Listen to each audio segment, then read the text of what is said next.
Today we're going to be making this super awesome fighting ring that can actually be played on as part of your grid terrain. I kind of designed it as I went, so let's get into the process.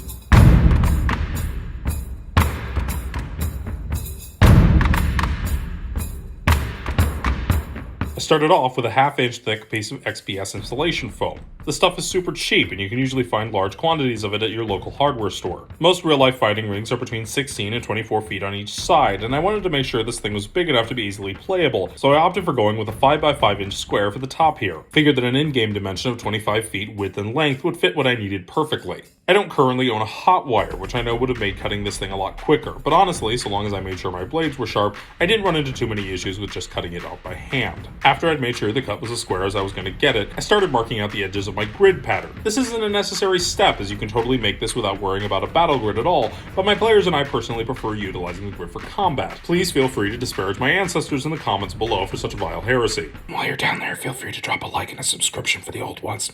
Thanks. I then reused this very expensive piece of equipment called another piece of XPS foam to mark out the grid across the whole piece, and then went and marked off where the boards were going to be in between the grid lines. This was honestly the most tedious part of the whole build, but getting the dimensions right was well worth the final product. Using my trusty X-Acto knife, I went ahead and cut out my grid long ways, only about 1/8 of an inch deep, and then used a blunt pencil to widen the cuts. A lot of these methods of working with XPS foam I learned from Black Magic Craft and Matt over at the RP Archive.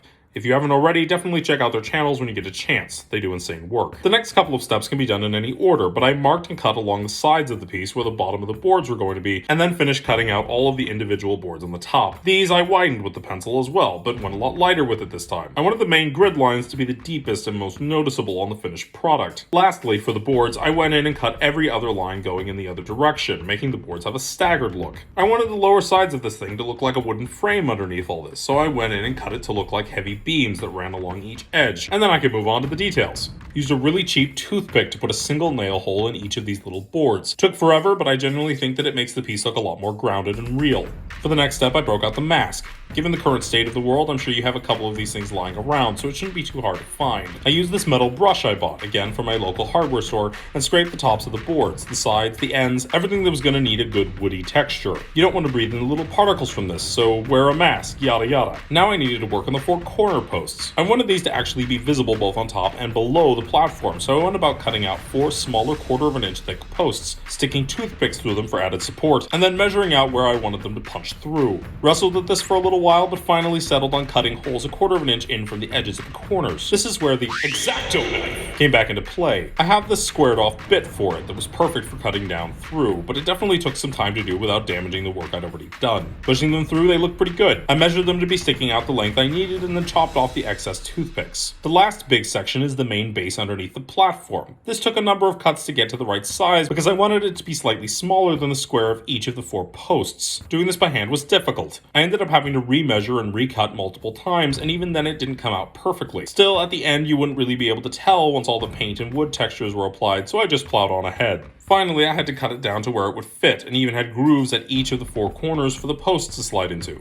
I probably went overboard with attaching it to the main platform, but I used small sections of toothpick to create a stronger connection, and then poured on a generous helping of hot glue before pressing them together. In reality, I could probably have just used the hot glue, but I tend to do things rather extra if you haven't noticed by now. Then all I needed to do was add the details for this bottom layer. I marked and cut every 1/2 inch to create the effect of a series of boards that lined the bottom, and then layered the footing with a thin strip that ran from post to post. This was of course all scraped with my trusty metal brush, and nail holes added at the end of the stripping for a final effect. Next was magnets. Again, thanks to Matt over at RP Archive for being so darn obsessed with magnets and making me want to start trying them out. This fighting ring was obviously going to be used on one of my whiteboard bases, so I went to work fixing magnets to the underside. I just used the end of my hot glue gun to melt a couple of holes, filled them up with hot glue, and then held the magnets in for a few seconds, finally pulling the rest away once the glue had cooled. Testing this out on a board on my wall, it wasn't enough, so I added more magnets. This time it worked.